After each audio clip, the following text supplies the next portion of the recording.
Ayun guys, ang ating project for today is yan, tadkaran tayo ng mga power cable, ganyan.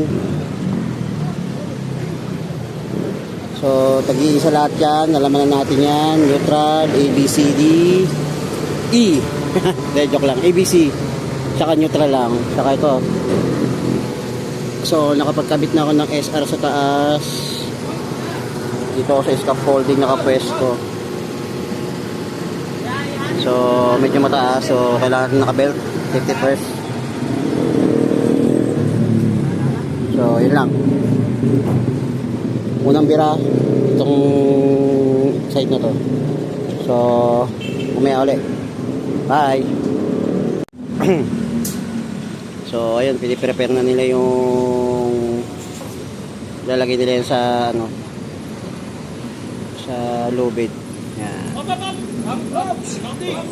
Hop, grounding. Hindi na lang natanggal ang grounding. So ayun, umaya ulit.